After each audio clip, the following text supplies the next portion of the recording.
The Columbia Broadcasting System and its affiliated stations present Orson Welles and the Mercury Theater on the Air in The War of the Worlds by H.G. Wells.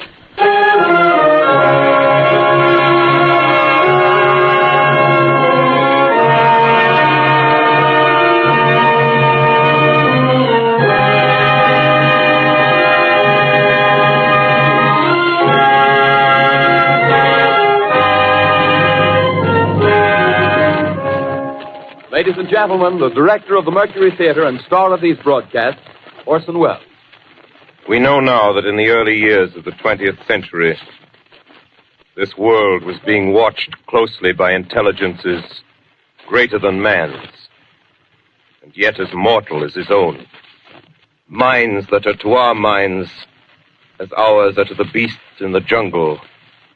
Intellects vast, cool, and unsympathetic, regarded this earth with envious eyes and slowly and surely drew their plans against us.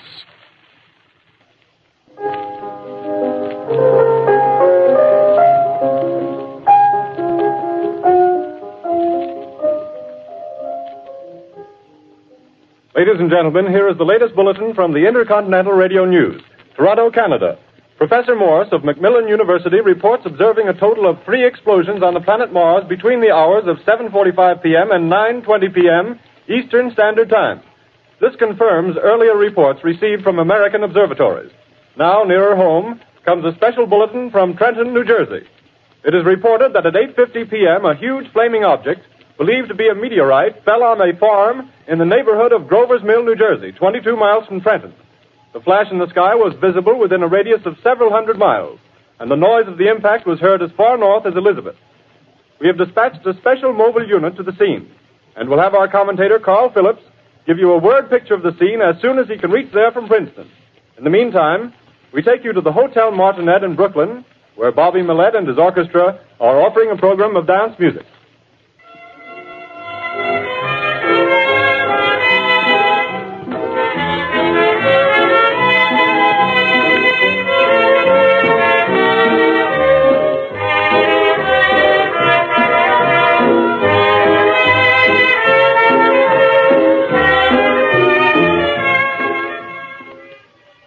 We take you now to Grover's Mill, New Jersey.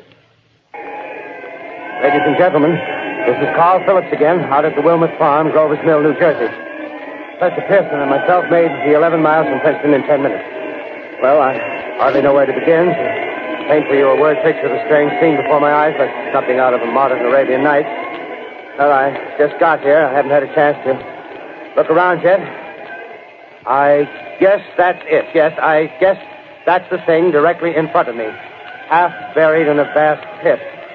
Must have struck with terrific force. The ground is covered with splinters of a tree. It must have struck on its way down.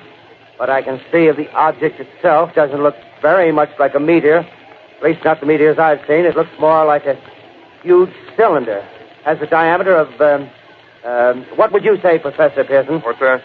What would you say, what's the diameter of this? About 30 yards. About 30 yards. The metal on the sheath is, well, I've never seen anything like it. The color is sort of yellowish white. Its curious spectators now are pressing close to the object in spite of the efforts of the police to keep them back. Getting in front of my line of vision.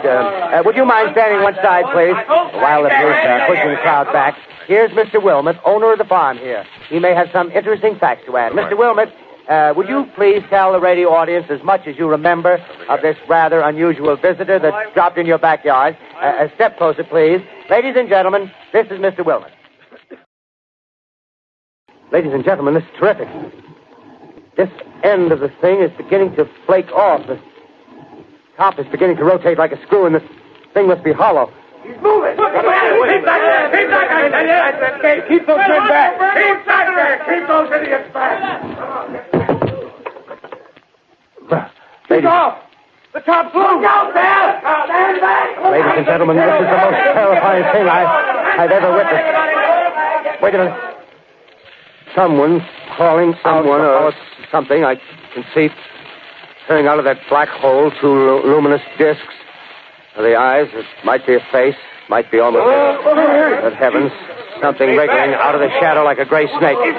Now it's another one, and another one, and another one.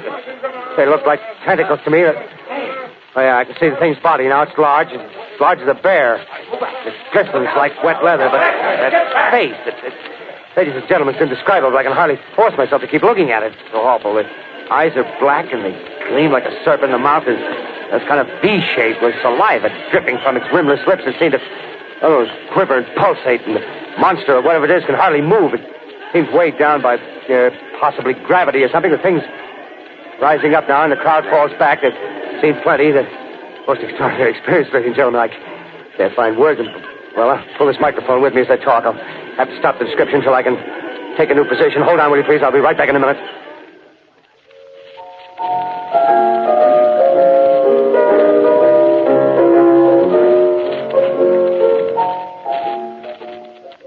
We are bringing you an eyewitness account of what's happening on the Wilmouth Farm, Grover's Mill, New Jersey.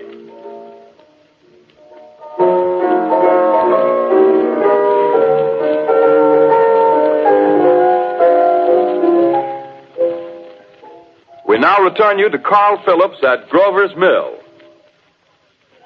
Ladies and gentlemen, am I on? Ladies and gentlemen, here I am, back of a stone wall that adjoins Mr. Wilmot's garden. From here, I get a sweep of the whole scene. I'll give you every detail as long as I can talk and as long as I can see. More state police have arrived. They're drawing up a cordon in front of the pit. About 30 of them. No need to push the crowd back now. They're willing to keep their distance. The captain's conferring with someone. Can't quite see who. Oh, yes, I believe it's Professor Pearson. Yes, it is. Now they've parted, and the professor moves around one side, studying the object while the captain and two policemen advance with something in their hands. I can see it now. It's a white handkerchief tied to a pole. Flag of truce.